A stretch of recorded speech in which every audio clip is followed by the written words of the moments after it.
मित्रांनो, दक्षिण काशी कोल्हापूरपासून थोडक्या अंतरावर असणारा किल्ले पन्हाळा सगळ्यांना माहीत आहे, पण पावनगड खूप कमी लोकांना माहीत आहे. पन्हाळ्याच्या मानाने पावनगड तसा आकार विस्ताराने खूप लहान, पण युद्धशास्त्राच्या दृष्टीने खूप महत्त्वाचा गड आहे. पावनगडला भेट देण्यासाठी आपणाला कोल्हापूरहून पन्हाळगड रस्त्याला असणाऱ्या बुधवार पेठेत यावे लागते.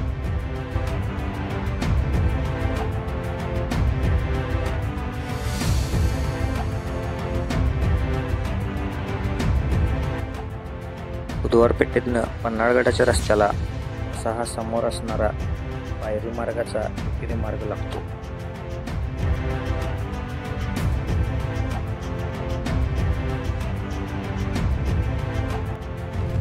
पावनगडला जाण्यासाठी बुधवार पेठेतून हा शाळेसमोरनं जाणारा पायरी मार्ग आपण धरायचा.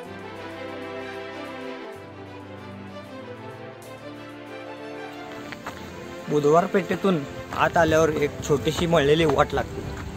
त्या वाटेवरून आलात की तुम्हाला असा समोरच पावनगड दिसतो. पावनगड समुद्रसपाटीपासून 953 मीटर उंचीवर आहे. पावनगडाच्या रस्त्याच्या सुरुवातीसच आपणाला एक हनुमानाचं मंदिर लागतं.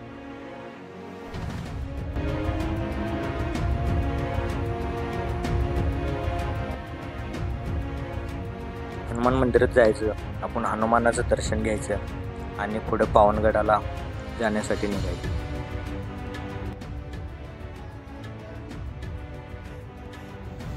मित्रांनो, शक्यतो ह्या रस्त्यावरून कोण जायला बघत नाही, कारण पन्हाळगडावरून आपणाला पावनगडावर 2 व्हीलरने 4 व्हीलरने जाता येते. पावनगडाची निर्मिती भोजराजाने केली आहे असे मानले जाते. भोजराजाने बांधलेल्या 15 किल्ल्यात पावनगडाचे नाव येते, पण हा इतिहास चुकीचा आहे. वाट जरा बिकट आहे, उन्हाचा ताव जास्त आहे. तुम्ही पावनगडवर जाणार असाल तर सोबत एक पाण्याची बाटली जरूर ठेवा. गड जवळ येताच आपणाला समोरच तटबंदी दिसते. या गडाची निर्मिती छत्रपती शिवरायांनी पन्हाळा दुसऱ्यांदा इसवी सन 1673 मध्ये जिंकल्यावर केली. गडाच्या माथ्यावर आल्या आल्या आपणाला समोर पन्हाळगड किल्ला दिसतो. या संबंधीचा उल्लेख ताराबाईकालीन कागदपत्रात येतो. माथ्यावर आल्यावर आहे तसंच पुढे आल्यावर तुम्हाला एक कातळात खोदलेली उभी विहीर लागते.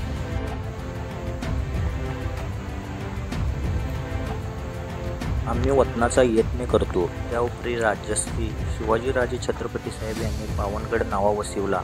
त्याची इमारती बांधावया अर्जुजी यादव यास व हिरोजी फर्जंद बांधत असता राजश्री स्वामी पन्हाळ्यास आले. ती उभी विहीर पाहून झाल्यावर आपण जवळच असणाऱ्या मार्कंडेय जलाशयाजवळ येऊन पोचतो. या जलाशयात जाण्यासाठी पायरी मार्ग दगडाने बांधलेला आहे. काही पायऱ्या चांगल्या अवस्थेत तर काही पायऱ्या पडझड अवस्थेत आहेत. पावनगड प्रत्यक्ष शिवरायांच्या देखरेखीखाली बांधला गेला आहे. अत्यंत मजबूत व सुंदर बांधकाम केल्याबद्दल हिरोजी फर्जंद व अर्जुजी यादव यांना राजांनी 5,000 हजार बक्षीस दिले. पुढे पन्हाळा व पावनगडास औरंगजेबाचा वेढा पडला. त्यावेळी सर्जेराव घाटगे नावाच्या मराठा किल्लेदाराने या वेढ्यावर छापे टाकून मोगल सैन्यास हैराणकडून सोडले.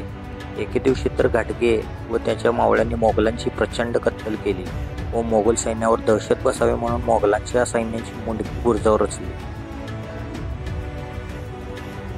या किल्लेदाराचा पराक्रम पाहून औरंगजेबाने त्याला मोठ्या मनसबी देऊ केल्या, पण या स्वाभिमानी मराठ्याने त्या धुडकवून लावल्या. शेवटी औरंगजेबाने पावनगड जिंकून घेतला व त्याचे नाव रसूलगड ठेवले. पुढे इसवी सन 1844 साली इंग्रजांनी पन्हाळगड जिंकून घेतला. त्यामुळे पन्हाळ्याच्या गडकऱ्यांनी पावनगडाचा आसरा घेतला व गड काही दिवस लढविला. शेवटी इंग्रजांनी पावनगडही जिंकून घेतला व याचे दोन्ही दरवाजे तसेच गडावरील अनेक इमारती भुईसपाट केल्या. मार्कंडेय जलाशय आयताकृती आहे.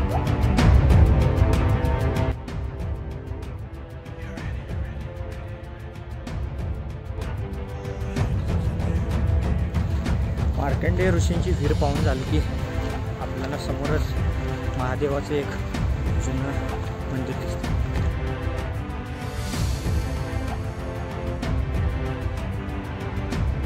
मार्कंडेय विहीर पाहून आपण समोरच असलेल्या महादेव मंदिराजवळ पोहोचतो.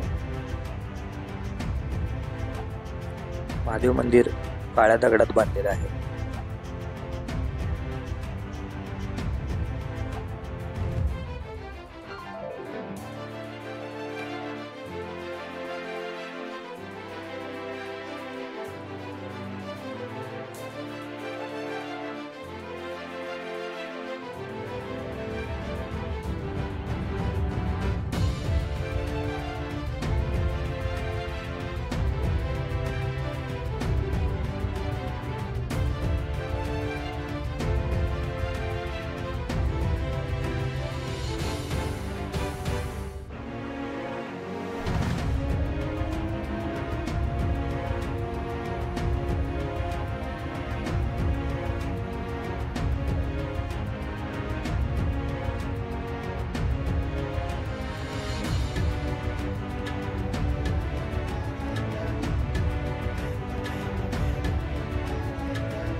एक गोल घुमट असलेली आपणाला तुपाची विहीर दिसते.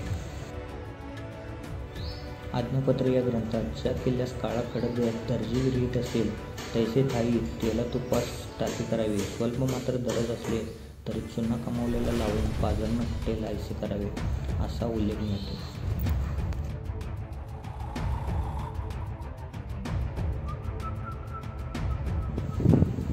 पावनगडावर तूप साठवण्यासाठी एक छोटा हौद बांधला असून त्यात शिवकाळात तूप साठवत असत. महिने तूप या विहिरीत कुजवत ठेवत असत. हे कुजलेले तूप युद्धामध्ये जखमी झालेल्या सैनिकांच्या जखमेवर लावत. हे तूप लावल्याने वेदना खूप होत पण जखम मात्र लवकर बरी होत असे.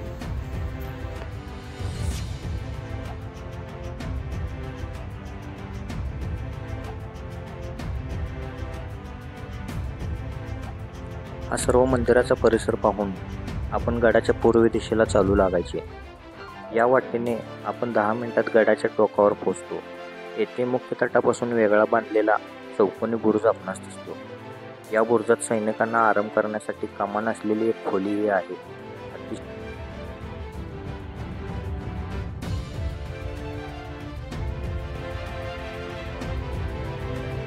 अतिशय भक्कम अशा या बुरुजाच्या माथ्यावरून सभोवरचा परिसर फार सुंदर दिसतो. समोर दिसतो हा पन्हाळा. इकडे दिसतो तो ज्योतिबाचा डोंगर.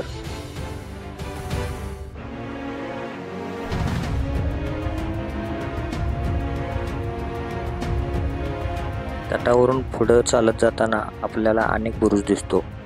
आत्ता आपण गडावर असलेला पूर्व बाजूचा चंद्रसूर्य बुरुज बघूया.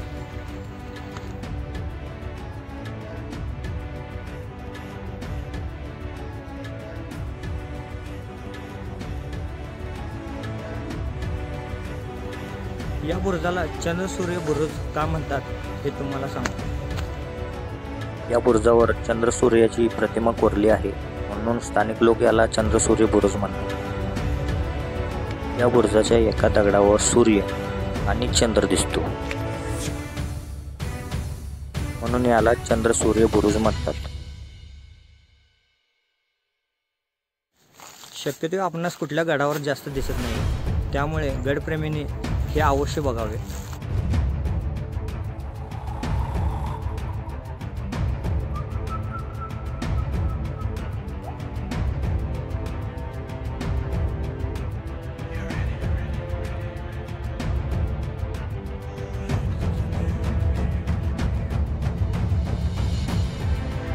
तो बुरुज बघून झाल्यावर आपणाला समोर अनेक बुरुज लागतो.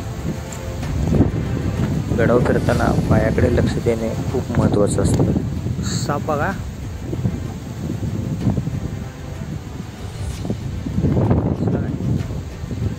मोठा साप आहे.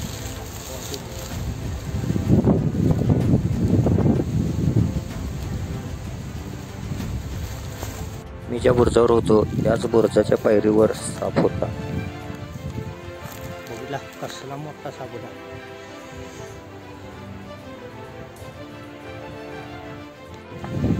जिथून आपणाला उतरून जायचं आहे तिथंच बरोबर साप होता.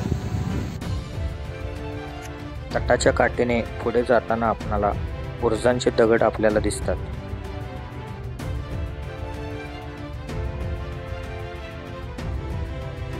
सरळ पुढे आल्यावर आपणाला तटापासून वेगळा बांधलेला भक्कम बुरुज आपणास दिसतो.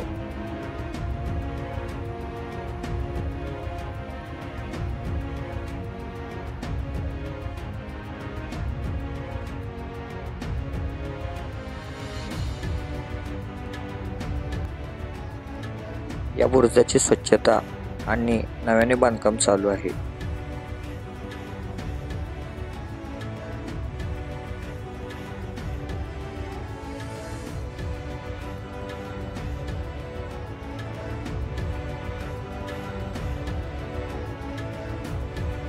हे लोक शिवाजी महाराजांच्या या गडाला पडझड झालेल्या बुरुजाचं बांधकाम करून योगदान देत आहेत.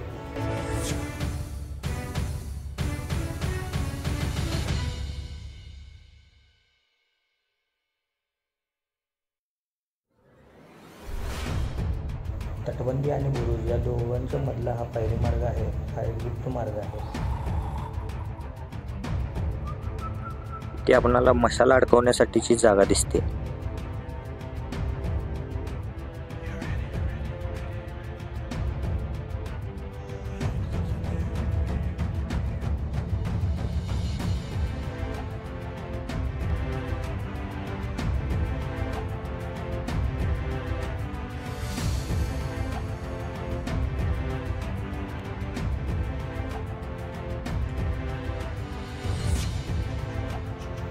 या बुरुजावरचा ध्वज नेहमी डौलाने फडकत असतो.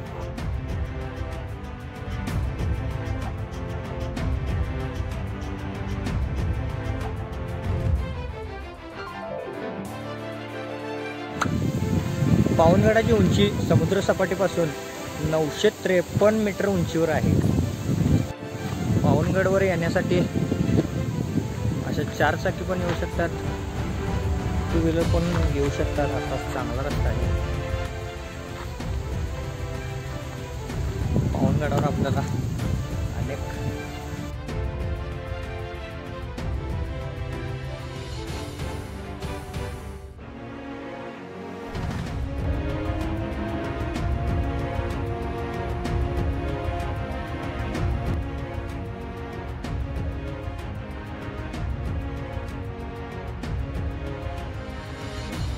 हनुमानाची तुटलेली मूर्ती बघा. हनुमानाचं मंदिर झाल्यावर आपणाला अनेक मंदिर दिसले. बघा काय आहे ते. हनुमानाच्या डाव्या पायाखाली हा राक्षस आहे. उजवा पाय, हा हात, ही हनुमानाची शिप. हनुमानाचा अर्धशिल्प फार उठावदार व सुंदर असून या शिल्पावरून पूर्ण मूर्ती किती सुंदर असेल याची आपणास कल्पना येते. हनुमान मंदिर झाल्यावर आपण येथे लक्ष्मी मंदिर जवळ येऊन पोहोचतो. आत्ता जे आपण बैठलं ते लक्ष्मी मंदिर आहे. लक्ष्मी मंदिर बघून झाल्यावर अनेक आपल्याला इथं मंदिर दिसतं.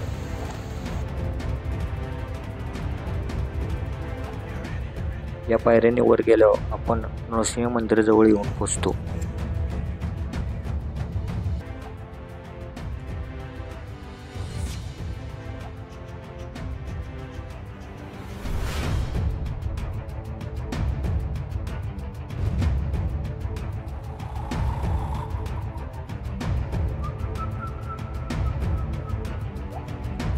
या मंदिरासमोर छोटी दीपमाळ असून मंदिराबाहेर गणपती, शिवलिंग यांच्या भग्न मूर्ती पडलेल्या आहेत.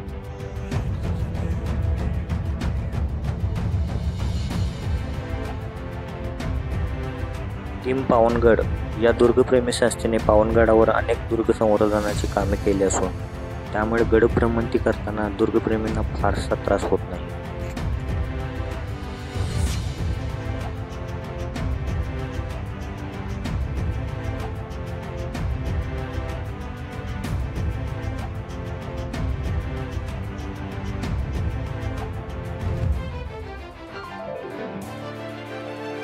आज्ञापत्र ग्रंथात रामचंद्रपंत अमात्य म्हणतात, किल्ल्यासमेत दुसरा पर्वत किल्ला समुदायी असू नये.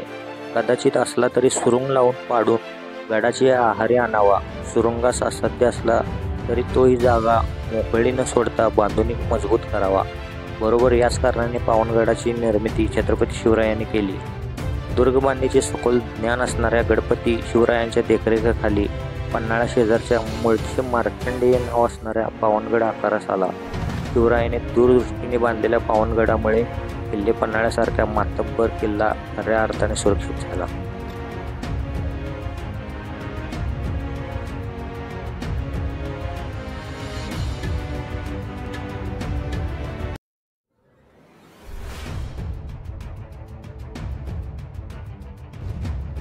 ज्या वाटेने गडावर आलतो ती वाट आपल्या जवळ आलेली आहे. आता आपला सगळा गड फिरून पूर्ण झालेला आहे.